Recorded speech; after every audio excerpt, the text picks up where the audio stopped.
Welcome back to Cyberpunk month. It's still September. Even if this video is late and your calendar says it isn't. Your calendar's lying, I'm not.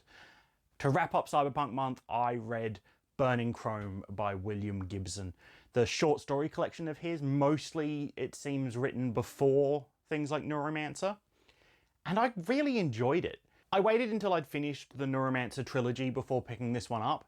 And having finished it now, I don't think that's particularly necessary. There's nothing in here that builds off of stuff in the Neuromancer trilogy, but it is interesting seeing like the kernels of thought that lead from these stories into the trilogy itself. But without any further ado, there are 10 stories in here. I've previously uploaded an episode of the speculative fiction short story tier list focusing on ℙ𝕚𝕚𝕚𝕚 stories. You can check the video out there if you want to see that. But now it's time to add the stories from ℚ𝕚𝕚𝕚𝕚 up onto the tier list. So I just slid across my chair like I'm not just going to slide myself over in editing. Bring up the tier list. So, yep, that's where all the ℙ𝕚𝕚𝕚𝕚 stuff ended up. Quick explanation of the tiers. S tier is best of the best. These are the sort of sci-fi short stories that I think are just amazing, some of the best that have ever been written. A tier, these stories are fantastic, they're great, they're good, they're just maybe not profound. B tier, really good short stories, I enjoyed them a lot, I have almost no complaints about them.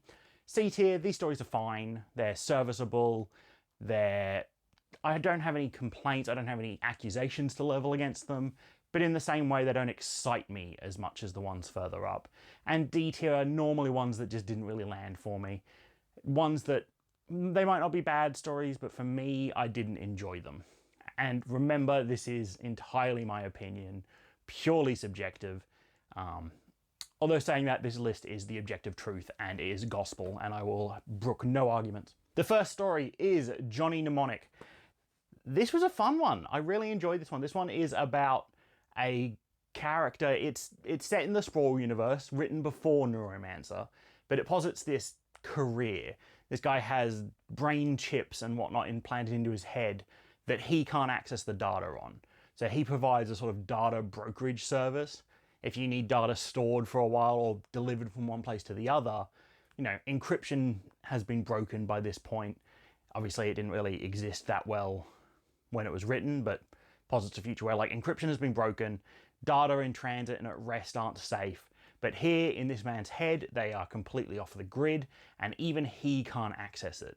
When given a password, he will recite the data back out. Again, he goes into a complete like sort of brain split situation, so he doesn't even know what data he's reciting. And the story here is someone put some Yakuza-owned data in his head, and now the Yakuza is out to kill him, because even if he's meant to not be able to know it, turns out there might be ways around it. So this story features Molly from Neuromancer, which is fantastic. She's a great character. I would guess this is her first appearance. She's got the cool silvered implanted shades and the like knife-like nails. It features kind of an exploration of a few different areas of the Sprawl. We see how a few different groups of people live. It has, you know, sort of low-tech people, high-tech people, criminals, businessmen, poverty-stricken people, as well as psychic dolphins and... Yeah, no, psychic dolphins, don't worry. But overall, I really did enjoy it. I thought it was pretty good. It doesn't have any profound message or anything for me. I'm going to put Johnny Mnemonic in B tier. Enjoyable, fine, pretty good. Up next is the Gernsback Continuum. This is an interesting one. This story seems to be mostly about sort of style and architecture.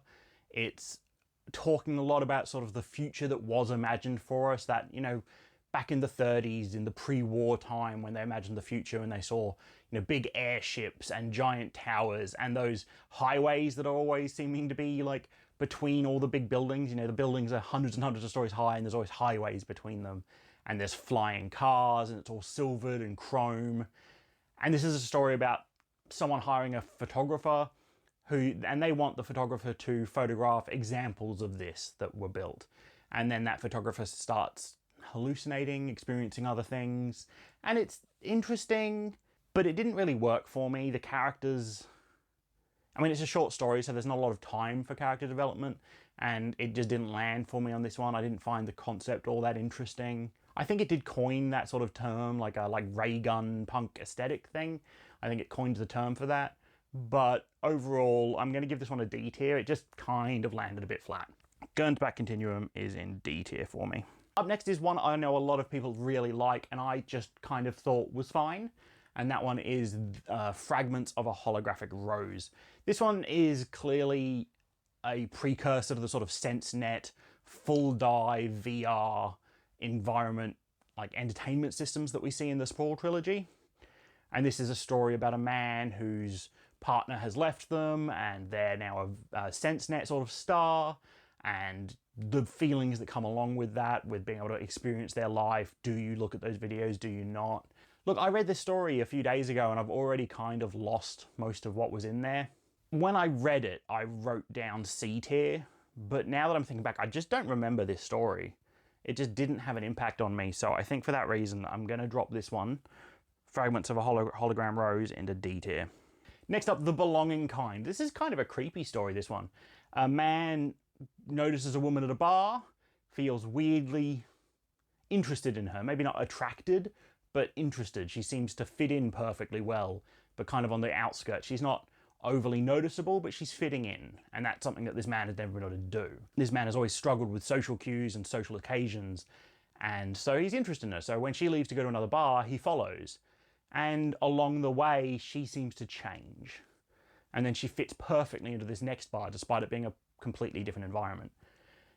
This is a pretty interesting story, kind of about the sort of world we've built and likening that to sort of an ecosystem and the sort of creatures that exist within those sort of ecosystems. And I thought it was pretty interesting. I thought this one was fine. It was a bit creepy. I probably would have liked this to be a bit longer, to explore it a bit more. But it was good, it was fun. I'm going to give it a C tier. Alright, spoiler alert, the next two stories were my favourites in this book. First up is Hinterland. Hinterland is a pure example of Gibson's writing.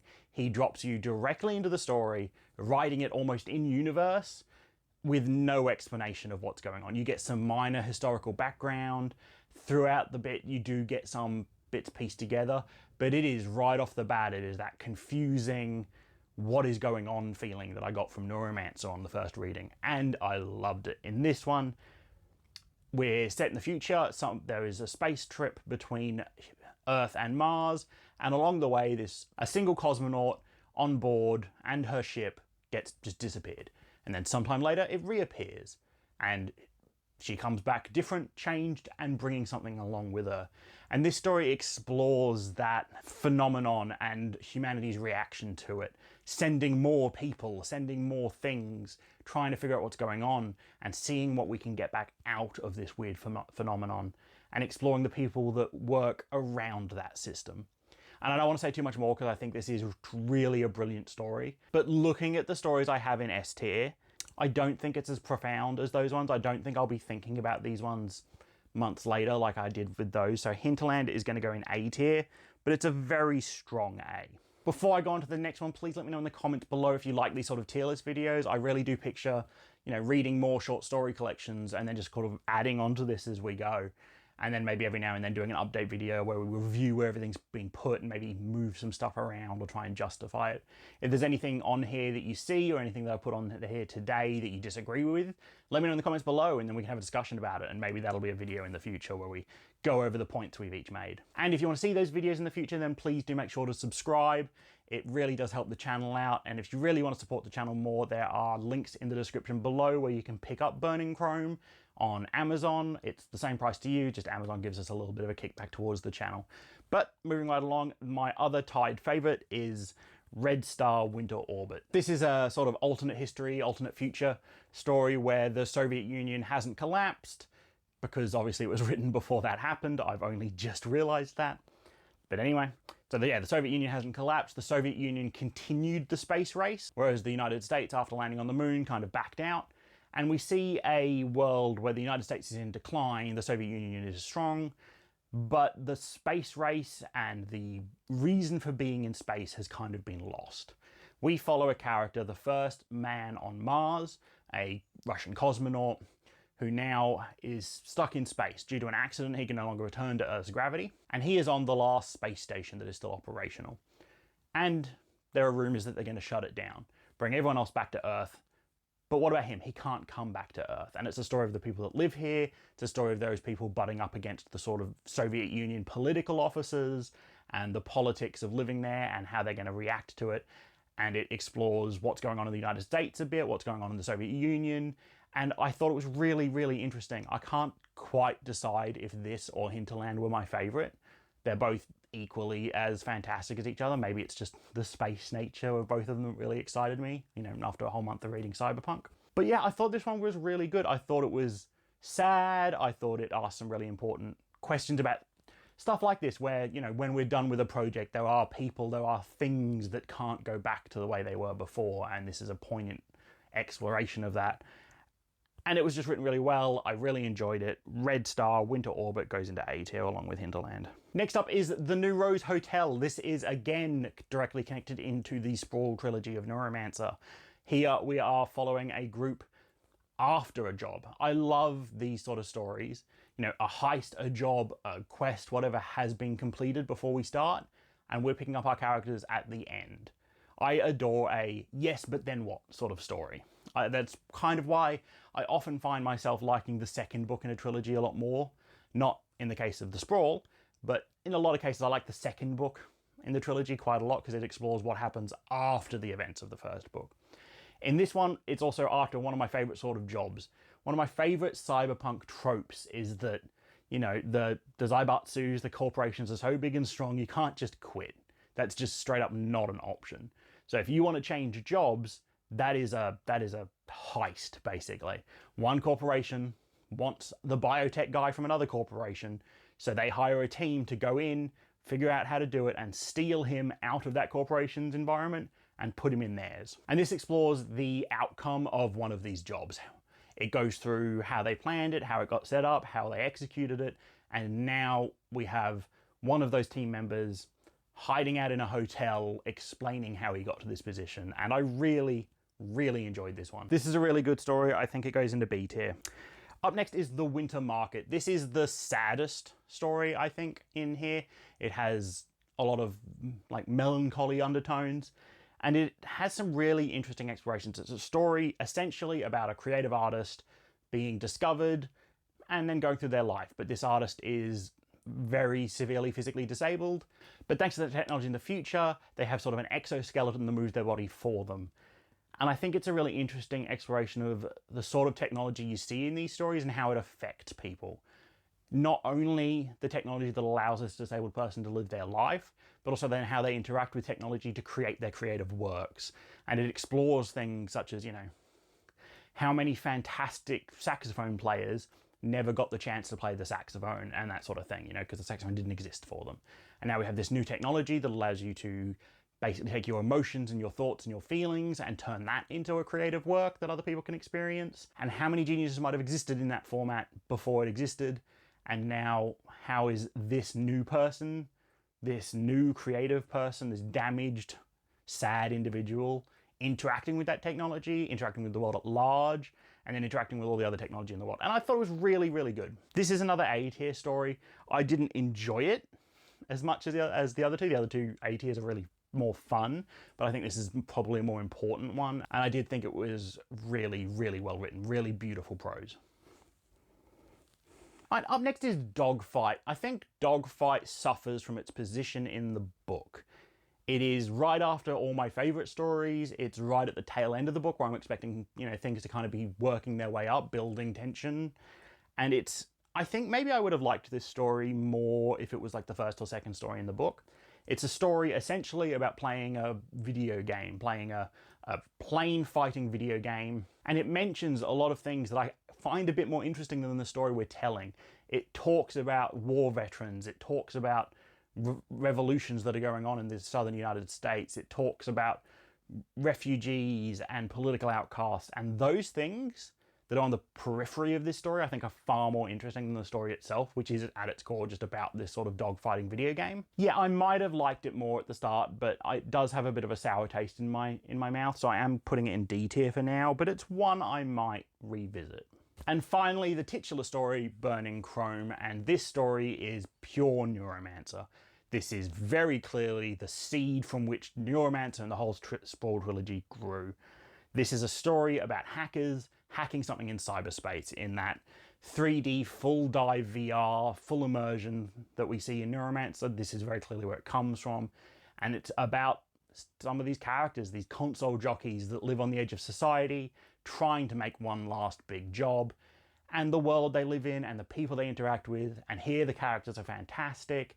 Here the job is fantastic. The description of cyberspace is fantastic.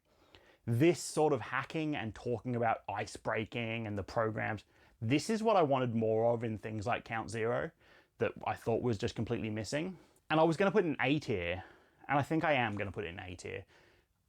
I've almost talked myself into S tiering it because I enjoyed it so much, but I don't think it has a profound enough message. It's very clearly the genesis of a lot of cyberpunk ideas, like a lot of Gibson's writing. But if you've played Cyberpunk 2077 and then you come here and read this story, there are a lot of things that you will have seen and experienced in Cyberpunk 2077 that clearly come from this story. Yeah, Burning Chrome goes into A tier. 3 stories in A tier, 3 stories in D tier. Overall, I really enjoyed the book. I adore short stories. Sometimes they're not quite long enough, but that's fine. But short stories are just this quick way to experience a sci-fi or a horror concept that just might drag a bit in a full-length novel. Maybe there isn't enough meat on the bones for a full-length novel, but the short story doesn't have to worry with a lot of world building, doesn't have to worry with a lot of character development, can just get to the meat of things right away. And overall, I really, really liked Burning Chrome by William Gibson. Thank you so much for watching. If you still are, please let me know in the comments below what you thought of this book if you've seen it. If you want to become a channel member to support the channel, that would be fantastic. We are running polls to pick our books that we're going to read, at least one or two a month. And other than that, please check out the rest of my Cyberpunk Month playlist videos. They should be on screen now. But most of all, just remember to keep reading.